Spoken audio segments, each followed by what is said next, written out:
acercar un poco, los que están, los veo como muy lejos. Si quieren acérquense un cachito más, hablamos a mucha distancia. Bien, ¿qué es la adicción sexual?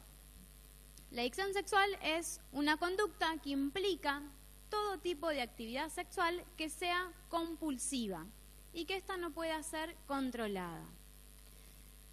La adicción sexual no se mide en base al número de frecuencia con la que una persona tenga una actividad sexual, tampoco se mide en cuanto a la cantidad de personas con la que uno tiene esa relación sexual, sino que por lo que está determinado es por la motivación por el cual la persona incurre en determinada actividad sexual. Es decir, es una escala continua, como vemos acá en el gráfico, donde aparentemente puede comenzar por una actividad de carácter moral, porque podemos empezar con algo cotidiano, algo aparentemente sano, que no afecta a nadie. Una persona puede estar iniciando una adicción sexual estando solamente con su pareja, con su esposo, con su esposa, con una frecuencia baja, normal, solamente con su persona. Eso aparentemente es moral, ¿verdad? Es algo que aparentemente está bien. Pero la sexualidad, en realidad, es algo creado por Dios para disfrutarlo en un entorno de intimidad, de compromiso y de amor en el matrimonio. Ahora, cuando la motivación no es esa, sino que la motivación es, como dice ahí en el medio, huir de sentimientos, ahí en realidad no estoy entrando en una relación de compromiso con mi pareja, sino que estoy pensando en mí mismo. Muchas veces para el adicto sexual, la sexualidad, cualquier tipo de actividad sexual, se convierte en una vía de escape a sentimientos negativos, a emociones negativas, o como una manera de querer sobrellevar los momentos difíciles, los momentos malos, las problemáticas que se le puedan presentar. Entonces, cuando una persona en realidad, en vez de estar en una relación de intimidad, está huyendo quizás de un mal trabajo, quizás de un mal matrimonio que no va ni para atrás, pero aparentemente es algo moral porque solamente está teniendo contacto sexual con su esposa, en realidad puede estar empezando esta escala de sexualidad. Porque piensen ustedes en esto. El esposo o la esposa está teniendo una actividad sexual con su pareja, pero no está teniendo intimidad con la persona. Entonces, eso, ¿en qué se diferencia la masturbación? No hay mucha diferencia. En realidad, está usando el cuerpo de la otra persona para obtener un placer sexual. Entonces, eso podría ser el inicio de una escala continua que después va a desencadenar en una adicción sexual. Fíjense que es una escala. Arranca por algo aparentemente moral, pero en lo que yo tengo que prestar atención es en cuáles son los sentimientos, cuáles son las emociones, cuál es la motivación por la cual yo tengo esa actividad sexual, ¿sí? Ahora, más adelante vamos a ir viendo por qué se empieza a aumentar y cómo llegamos después a un acto realmente inmoral, con muchas frecuencias, con muchas parejas y demás. ¿Pasamos? Bien, ¿cuáles son las conductas básicas que me llevan al desarrollo de una posible adicción sexual? Básicamente son las fantasías sexuales, la pornografía y la masturbación. Las fantasías sexuales no es que vienen a mi cabeza porque sí y que justo cayó ese pensamiento en mi cabeza, sino que no, las fantasías sexuales tienen un porqué y tienen un propósito, cumplen un propósito. Es decir, cuando una persona se siente mal, se siente triste, se siente abandonado, se siente frustrado, se siente enojado, en ese momento las fantasías sexuales copan todos mis pensamientos, ¿sí? ¿Por qué? Porque en el cerebro tenemos una zona donde cuando arrancamos con las fantasías sexuales, se activan unas sustancias que se encuentran en los centros de placer del cerebro y actúan como un estimulante en mi estado anímico, ¿sí? Estas sustancias se llaman catecolaminas y estas permiten que yo pueda tener una estimulación, ¿sí? Cuando una persona tiene un orgasmo, en ese momento nuestra actividad cerebral se para, se pone en pausa. Vieron que después de tener una relación, puedo hablar libremente, ¿no? Bien, vino que después de tener una relación sexual, uno es como que le agarra el sueñito, ¿no? ¿Eso por qué? Porque en esos momentos, en esos segundos del orgasmo, la actividad cerebral se para, no pasa nada, se pone en pausa. Y en esa pausa, el cerebro manda esa comanda a todo el cuerpo que se calme, se tranquilice. Entonces, en realidad, es como una vía de escape momentánea, rápida y fácil para poder salir del problema que me esté ocurriendo a mí, ¿sí? Por eso es que las fantasías sexuales vienen a acopar esos pensamientos y a cubrir una necesidad que en realidad es una necesidad del alma, pero que solamente lo voy a cubrir físicamente. También los peligros de las fantasías sexuales es que uno empieza a fantasear con algo normal, pero cuando empieza con una adicción, las fantasías después es algo que uno no puede llegar a controlar. Una persona con una sexualidad sana, de un estímulo, lo reconoce, puede ser algo agradable a sus ojos, una persona atractiva, lo que sea, reconoce el estímulo, si tiene su sexualidad sana, puede continuar con sus actividades normalmente. Ahora, una persona que ya se le desarrolló una adicción sexual, ve el estímulo, lo reconoce y no puede seguir con otra actividad sin ampliar ese campo de fantasías que se le generó en la cabeza. Otra de las bases que pueden llevar al desarrollo de una adicción sexual es la pornografía. ¿Qué es la pornografía?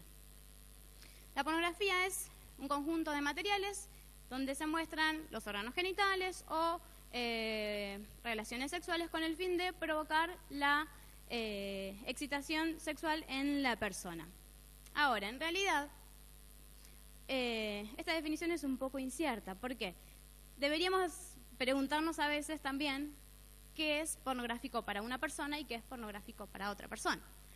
La pornografía explícita, lo que todos sabemos, que los videos, las revistas y demás, es pornografía explícita. Pero una persona que ya se le ha desarrollado una adicción sexual, cualquier cosa, cualquier estímulo que en realidad puede ser algo ingenuo, se le puede presentar para la persona algo pornográfico, algo que yo miro una silla y es una silla. Ahora, la persona que ya tiene una adicción sexual y tiene una adicción sexual en las fantasías, lo puede asociar a momentos, a personas, a videos, a cosas que haya visto, y cualquier cosa que puede parecer ingenua en realidad para esa persona puede ser pornográfico. ¿Por qué les digo esto? Porque es importante saberlo. Porque si ustedes un día tienen que trabajar o conocen a una persona o alguien de su familia tiene una adicción a la pornografía, no basta solamente con sacarle la computadora y sacarle las revistas y sacarle el celular. Tenemos que ver qué es pornográfico para la persona. A veces la pornografía en la persona está asociada también a obsesiones que tiene, ¿sí? De determinado tipo de personas, determinada actividad, se le despiertan estos deseos, estas fantasías que estuvo maquinando antes, ¿sí?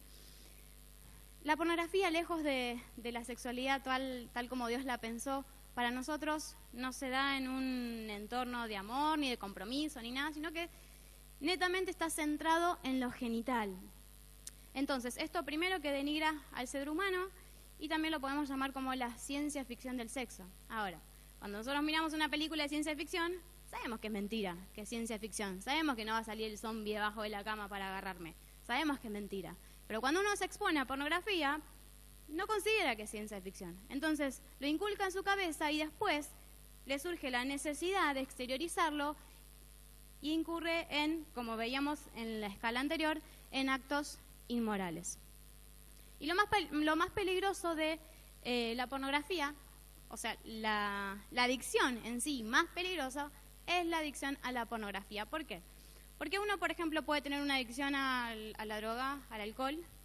Es muy difícil controlar esa adicción, es muy difícil terminar con esa adicción, pero ¿cuándo se termina esa adicción? Cuando deja de consumir alcohol o cuando deja de consumir la droga o lo que sea. Ahora, en el caso de la pornografía, esta adicción no se termina cuando dejaste de consumir pornografía. Porque cuando nosotros nos exponemos a un material pornográfico, esas imágenes quedan selladas en nuestra cabeza. ¿Vieron cuando ocurre un accidente o un robo o una situación choqueante, traumante, que les queda esa imagen grabada a la cabeza y que no las pueden sacar? Que solamente nos pasa cuando vemos algo así medio choqueante. Bueno, eso pasa porque hay una hormona que se llama la epinefrina, que siempre que estamos frente a un estímulo choqueante o traumante o pornográfico, empieza a recorrer hasta llegar al cerebro y grabarla. Y esa imagen en mi cabeza dura 20 años. 20 años y yo al otro día no fantaseé con lo que vi, sino son 20 años y un día. Y así. Entonces, nos ha tocado trabajar desde la fundación con personas con una adicción a la pornografía y que me dice, ya no tengo celular, no tengo computadora, no tengo nada. Es que ya no necesito acudir a la pornografía porque yo abro mi cabeza y tengo toda la galería y toda la colección en mi cabeza para poder recordarlo. Esto es algo que solamente el Espíritu Santo nos puede hacer libre. Por eso es importante entender también la problemática y la gravedad de que a veces uno dice, no, para ver, aún en matrimonios, dice, no, para aprender más o para, no sé, despierta curiosidad, como les parece algo ingenuo, algo que no va a tener consecuencias, y ese juego tan ingenuo y que quizás no podía tener consecuencias, después termina en una atadura que después va desencadenando en todo un problema familiar. Bien, la otra conducta básica es la masturbación. La masturbación es una práctica sexual que consiste en darse placer a sí mismo a través de la manipulación de mis órganos genitales. Esto es algo que por lo general comienza en la infancia, con algo ingenuo, la curiosidad que los chicos tienen en explorar su cuerpo y descubren esa faceta, ese placer en su cuerpo. Por lo general los niños aprenden de esa exploración y desarrollan una sexualidad sana. Pero hay niños que se obsesionan con la masturbación. Muchas veces es por los problemas familiares, porque quizás ese niño, la única sensación placentera que sintió en su vida fue esa masturbación. O quizás ese niño lo usa como una vía de escape, como veíamos recién, para huir del problema caótico familiar que hay en la casa. Un chico nos contaba que él estaba tan acostumbrado a masturbarse todos los días y tantas veces por día, y que él lo empezó a hacer como una compulsión cuando había todo un problema de violencia en la casa, terrible, y él como una vía de escape, como un mecanismo de autodefensa, él se masturbaba. Dice que estaba tan acostumbrado que él tranquilamente podía masturbarse en una sala con toda la familia y que nadie se daría cuenta, de tan acostumbrado que estaba. También nos pasó en una clase, hablando de esto, un chico con todo el orgullo levantó la mano y dijo, yo me masturbo todos los días. Buenísimo, genial. Ahora, la pregunta es, ¿podés dejar de hacerlo? No quiero dejar de hacerlo. No te estoy preguntando si querés. ¿Podés dejar de hacerlo? Porque algo que en realidad creemos que es libertad, termina siendo esclavitud. Y en realidad, si nosotros queremos saber si está bien, si está mal, si es pecado, si no es pecado, si es moral, si es inmoral, que es una de las preguntas que, por ejemplo, los adolescentes siempre nos hacen, la Biblia, por el libro por el cual nosotros nos regimos, no dice nada explícitamente, pero lo que debería preguntarme es, ¿me conviene? ¿Me edifica? Y la pregunta más importante, ¿me puedo masturbar sin pensar en algo pecaminoso? ¿Me puedo masturbar sin pensar en algo inmoral? Porque eso viene asociado a las fantasías. Seguimos. Bien, vamos a ver ahora la raíz de por qué uno cae en este tipo de adicción. Uno puede ser el escapismo, lo que decíamos recién. No puedo sobrellevar tal situación y encuentro en la sexualidad, encuentro en el sexo una vía de escape, una manera de tener una emoción positiva, mi ánimo se mejora, me desconecto del mundo por unos segundos. Entonces es como una vía de escape, una manera de aplacar temporalmente mis sentimientos. Es como la solución rápida, pero que en realidad no estoy solucionando nada, sino que estoy empeorando mi cuadro y estoy trayéndome consecuencias a mí mismo, ¿sí?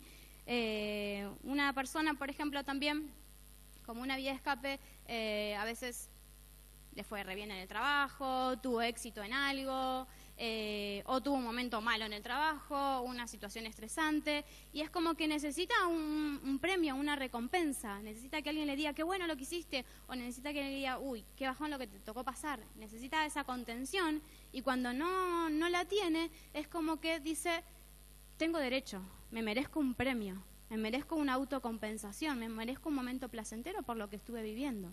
Entonces utiliza la sexualidad como una vía de escape. Otra raíz puede ser también la ignorancia sexual.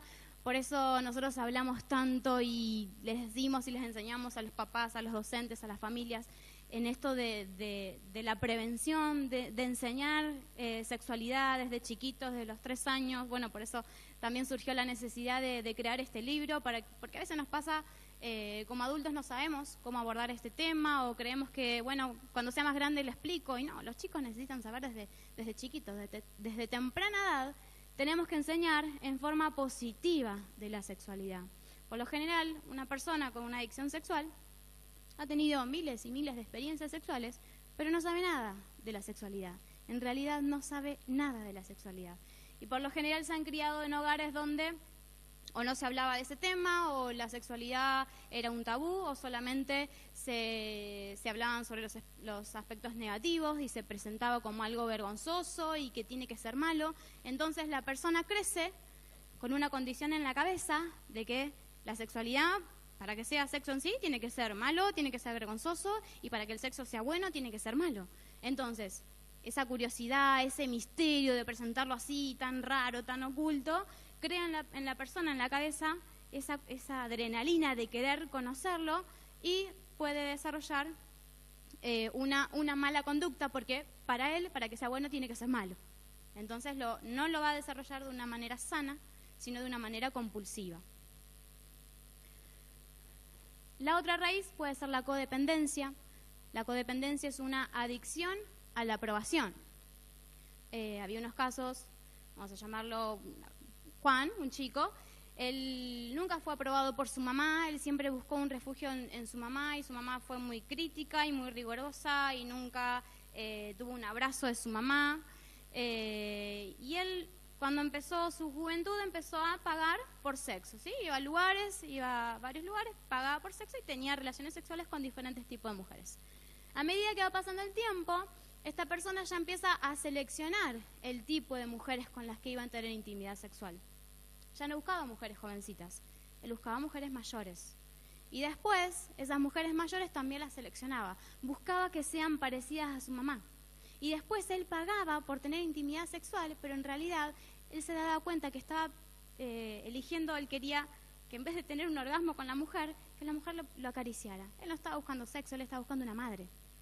Como no la encontró en su infancia, no la encontró en su adolescencia, no tuvo la aprobación de su mamá, él a través del sexo estaba buscando esa mamá que le diera ese amor, que le diera esa contención y ese momento placentero.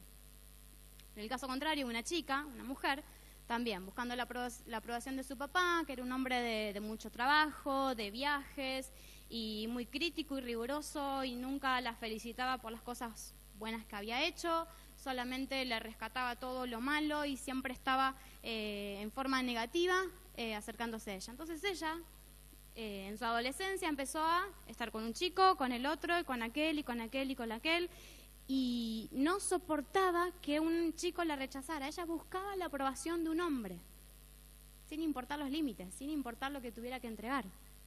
Ella se daba sexualmente porque buscaba la aprobación de un hombre, buscaba la aprobación de su papá, que no la tuvo en su infancia, y por eso es que lo desarrolló de esta manera.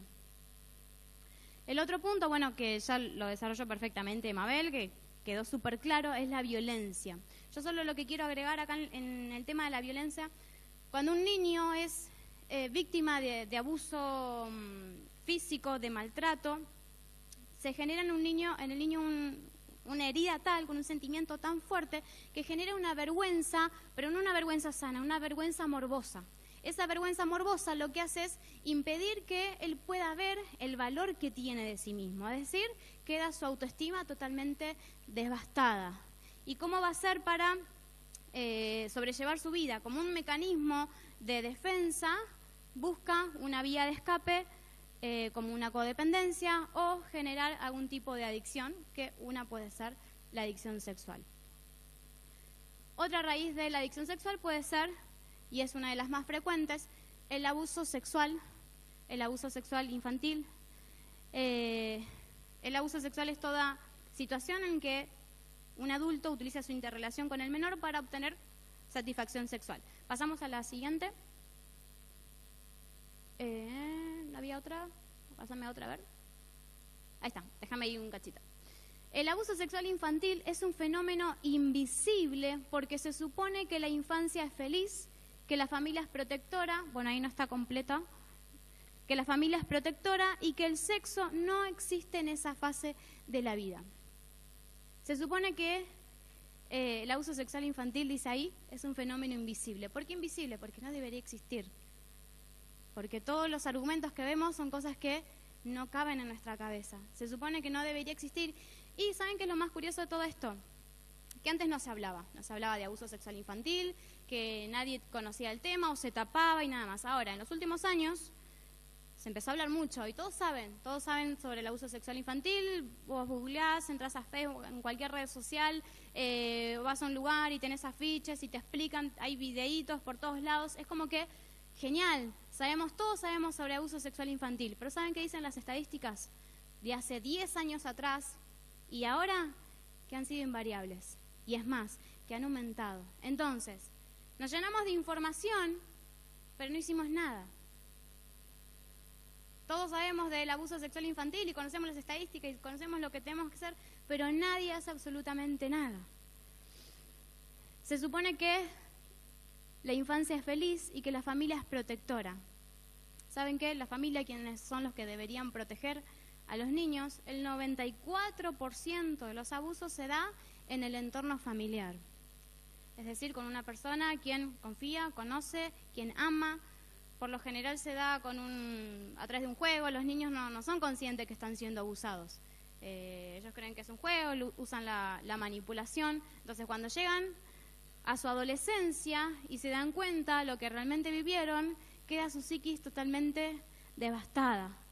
Ahí dice que su infancia debería ser feliz y algo que quizás ellos crecieron con una felicidad, después cuando llegan a su adolescencia y se dan cuenta lo que realmente vivieron, toda esa felicidad queda a un lado y empiezan a guardar esos secretos que duelen y que no saben cómo hablarlos, cómo exteriorizarlo, porque tienen el sentimiento de culpa por no haber hablado, por no haber sido conscientes.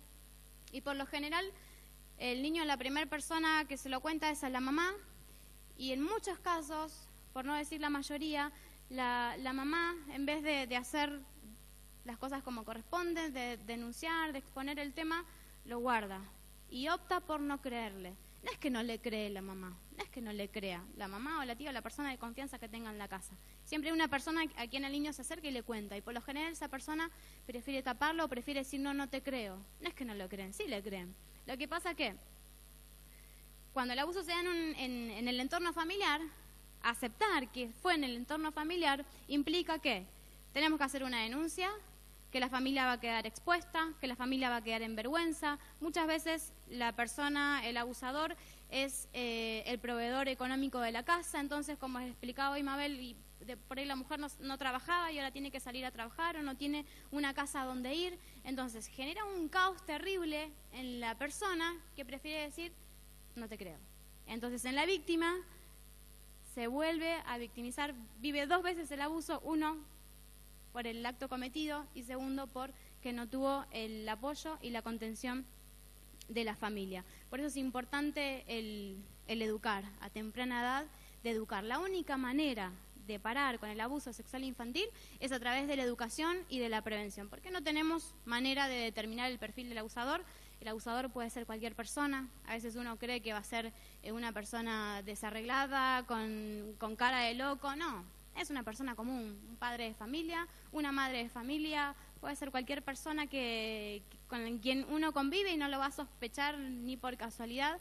Por eso la única manera es educando a los niños a temprana edad. Pasamos a la siguiente. Bien, ¿qué es lo que tengo que hacer? Primero educar a través de la prevención. Acá tienes, si quieren llevar una herramienta para que a ustedes también les sirva de apoyo de cómo educar. Ojo, les digo para los que quieran llevar el libro o que tengan uno o que quieran empezar en sus casas a educar a los niños, a partir de los 3 años ya se puede empezar a hablar. Pero no es solamente un día, bueno, nos sentamos, hablamos, te explico y listo, ya está, cumplí mi rol de mamá, de papá. No, esto es una educación continua, yo tengo que estar reforzando. Quizás hoy leímos un cuento o hicimos una actividad, bueno, la semana que viene lo volvemos a reforzar, le tenés que preguntar y que se acuerde, y por qué, y porque a medida que va creciendo, los peligros también van siendo otros, porque también está el abuso a través de las redes sociales, lo que es el sexting, lo que es el grooming, y nos tenemos que ir actualizando, y tenemos que ir siempre reformando, y que el niño sepa que la sexualidad no es un tabú en la casa, sino que es el lugar donde puede dialogar libremente de esto, ¿sí? Entonces, primero lo que tengo que hacer es trabajar en la educación para poder prevenir. En segundo punto, tenemos que aprender a detectar estos síntomas que los chicos empiezan a presentar. Ellos primero viven una etapa de desorganización, donde van a ver que los chicos empiezan a presentar cuestiones como conflictivas en sí misma y que son contradictorias, porque quizás empiezan a mostrar depresión y a su vez ansiedad. Por ahí se levantan re contentos y a los 2 minutos están en llantos. Están con una manera así como de hipervigilancia, de irritabilidad, porque ellos en el primer tiempo, que pueden durar semanas o 3 meses más o menos, los chicos viven la revivencia de la situación, empiezan a desarrollar algunas fobias, miedos, empiezan a tener pesadillas. A veces tratan de evitar todo lo que les recuerde al acto, si hay un elemento, un olor, una canción, algo que les esté recordando a lo que pasaron, van a reaccionar mal. Entonces ahí es donde nosotros tenemos que, cuando empiezan a presentar esos síntomas o empiezan a mostrar un retroceso en el colegio o en su actividad, se empiezan a hacer pis, bueno, un montón de síntomas que yo tengo que ver. No es normal que un niño de un día para el otro cambie su forma de ser o cómo se va desarrollando. Ahí es donde tengo que detectar. Porque después, más adelante, empieza la fase de la reestructuración, y que ahí es donde vamos a entender ahora también un montón de cuestiones, o vamos a entender a personas que nos rodean, o nos vamos a entender a nosotros mismos, si es que nos tocó vivir algún tipo de experiencia sexual negativa en nuestra infancia. Cuando la persona quiere reestructurar su vida a través de lo que le pasó, ahí es donde uno va a disparar. Por eso es importante la contención de la familia cuando una persona fue abusada. Porque si no tiene contención, la persona o se va a hipersexualizar, va a ser promiscua y va a tener contacto sexual con cualquier tipo de persona, o la persona va a desarrollar fobias y va a eludir cualquier tipo de actividad sexual. Obviamente eso le va a traer conflictos más adelante en su matrimonio, porque no va a querer tener intimidad sexual. También pueden tener un miedo, temor a ser homosexuales. Esto se da en la mayoría de los casos cuando el abuso se da con personas del mismo sexo. Vieron que siempre, bueno, esto por ejemplo en los famosos de la tele que siempre lo cuentan, los que son homosexuales fueron abusados de niños, por lo general, es la mayoría. Bueno, ¿eso por qué? Cuando uno es abusado, el cuerpo siente, uno no lo puede controlar. El cuerpo está preparado para sentir placer y uno tiene sensaciones que no las puede manejar.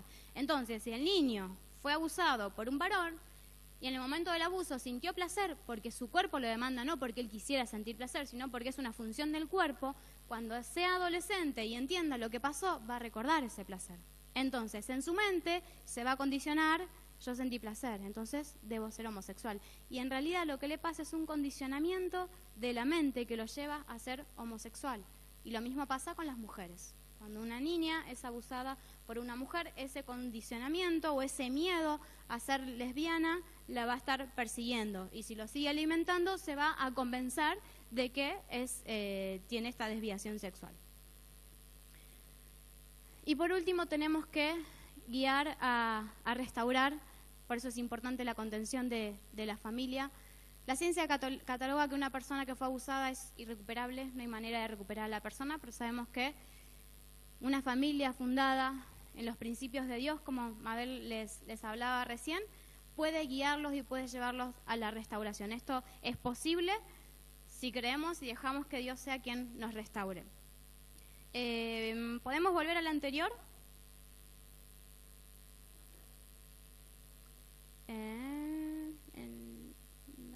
¿Una más? ¿Una antes? No, más atrás.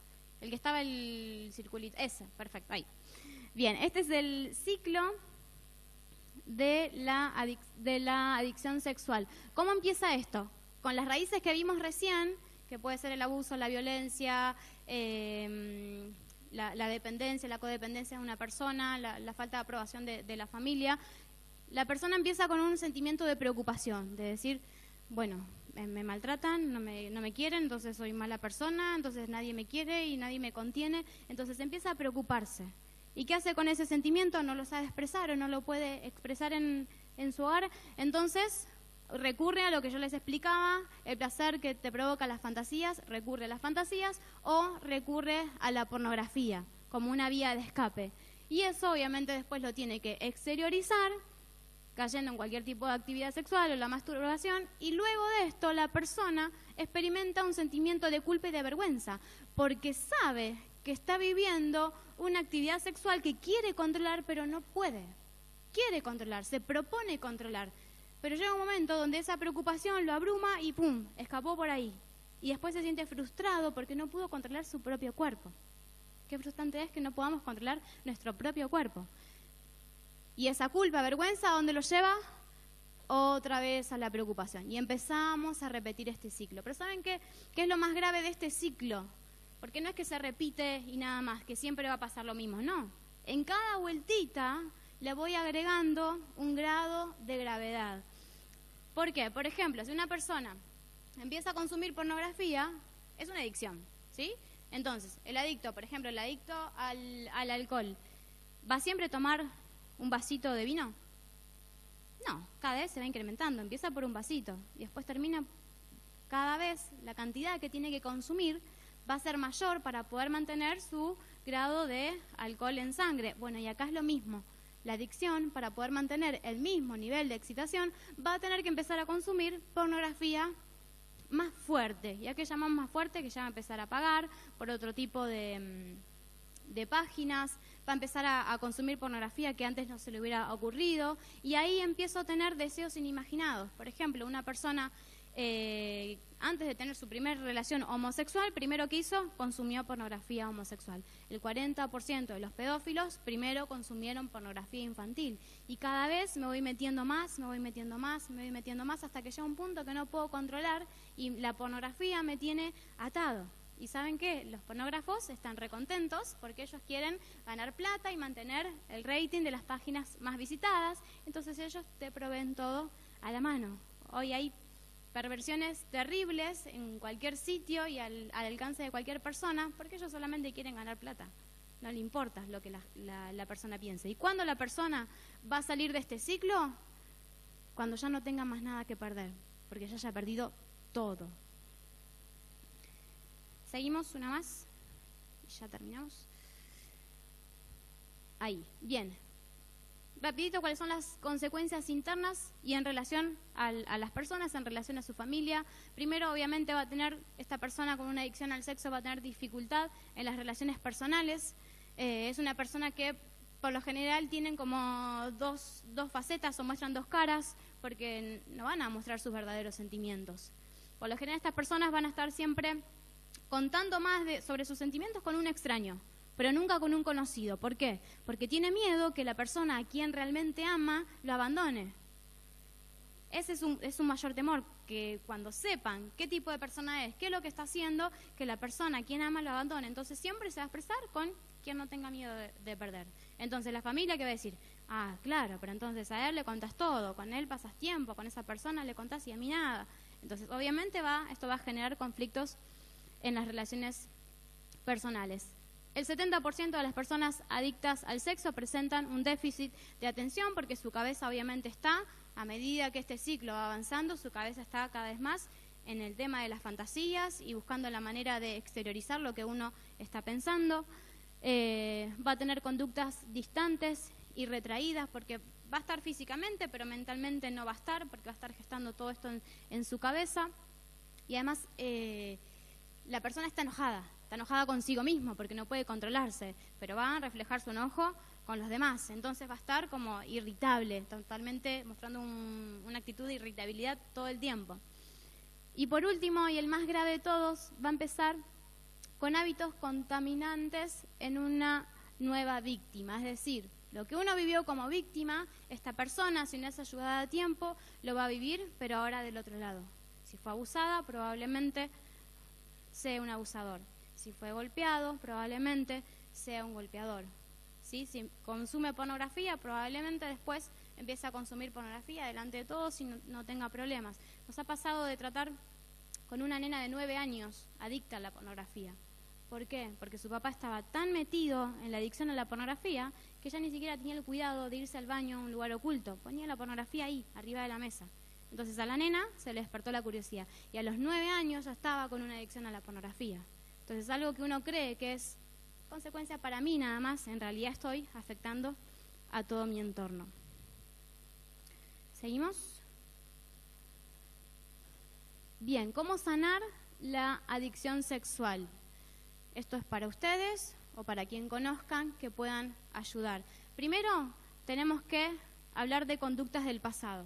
Cuando la persona empieza en un proceso de sanidad y de sanar esta adicción, primero hablar siempre de conductas del pasado, que son los malos hábitos que uno tiene que corregir y abandonar. Ya desde un primer momento los vamos a llamar del pasado. Por más que después recaiga, ya no vas a estar hablando de que yo soy tal porquería, porque no, son tus conductas del pasado. Vos no sos esa persona. Segundo, el reconocimiento, que esta es la etapa más dolorosa y más difícil. Primero que la persona reconozca que necesita ayuda, porque por lo general una persona dice, no, lo puedo controlar, está a mi alcance, sí, ya lo voy a dejar, pero en realidad no puede. Y también implica el reconocimiento de que en realidad su adicción sexual no es por una necesidad física, sino que en realidad es una herida del alma y tiene que reconocer cuál es la herida que tiene en su alma, y eso me va a llevar a tener que perdonar, a tener que soltar, a tener que volver a vivir un montón de cosas que en el momento me van a traer dolor, pero después le van a traer libertad. Tercero, se va a encontrar en una etapa de crisis, de caos. Esto es importante, si ustedes van a ayudar a alguien que en ese momento, andate a pasear. No, tienen que tener paciencia porque la persona va a entrar en un conflicto donde quizás va a querer abandonar el proceso, porque imagínense, está acostumbrado a moverse de esta manera y de un día para el otro tiene que dejar esos hábitos y empezar a incorporar hábitos nuevos. Entonces llega un punto de decir, cuando a mí me pasaba esto, yo actuaba de tal manera, porque somos así, somos mecánicos. Yo sentía esto y actuaba de esta manera, y de pronto ya no puedo actuar de esa manera. Entonces tengo que empezar a actuar de otra y no sé qué hacer y para dónde ir. Entonces la persona empieza a vivir ese caos. Después es la práctica de cada vez que vengan los sentimientos, de controlarlo una y otra vez. Y por último llegamos a las nuevas conductas, que son los hábitos saludables. Pasamos una más, la última. Bien.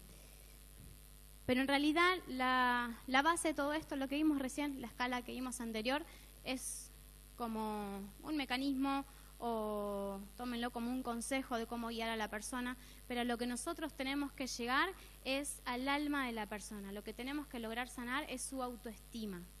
Lo que la persona tiene dañado, lo que lo llevó a desarrollar esa adicción, o lo que lo llevó a desarrollar tal tipo de actividad, es el daño que tiene en su autoestima. La autoestima de una persona es el valor que tiene de sí mismo. Nosotros cuando nacemos no sabemos cuánto valemos, no conocemos nada de nosotros mismos. ¿Cómo armamos nuestra autoestima? En base a lo que mi familia o mi entorno me dice de mí. En base a cómo las personas se relacionaron conmigo. Entonces, si yo viví violencia, si yo viví abuso, ¿qué voy a pensar de mí? Que soy una porquería, que nadie me quiere. Entonces tengo mi autoestima devastada. Y eso es lo que yo tengo que llegar, a lo que todos tenemos que llegar, a sanar las heridas de nuestra alma, a sanar nuestra autoestima y volver a encontrar nuestra identidad. Porque si no, nosotros crecemos con una identidad dañada y llegamos al punto que nos rechazamos a nosotros mismos porque no somos lo que quisiéramos ser, porque estamos en un conflicto con nuestra identidad. Pero ¿saben qué? No hay libertad más grande que poder encontrar nuestra identidad a través de Cristo. No hay libertad tan grande que uno pueda experimentar de encontrar su verdadera identidad y entender que nosotros, nuestra identidad, no es el resultado de mi pasado, que mi identidad no es el resultado de lo que tuve que vivir, que mi identidad no es el resultado de cómo mi familia se relacionó conmigo, ni de cómo el entorno tuvo interacción con mi vida. No soy el resultado de mis fracasos, ni siquiera soy el resultado de mis victorias, sino que mi identidad es ser hijo de Dios. Cuando recibimos esa identidad de que somos hijos de Dios, vamos a poder, a través del Padre, experimentar y recibir quizás toda esa falta de amor que tuvimos que nos llevó a esto. Quizás esa contención que no tuvimos y que nos llevó a esto, a buscar una vía de escape, ¿por qué no saber cómo salir de tal situación? Dice Isaías 43:4, porque yo te amo y eres ante mis ojos precioso y digno de honra. Esa es nuestra identidad. Esas son las palabras que nuestro papá nos dice a nosotros. Precioso y digno de honra. Esa es la identidad que hoy tenemos que nosotros tomar y poder sanar nuestra autoestima.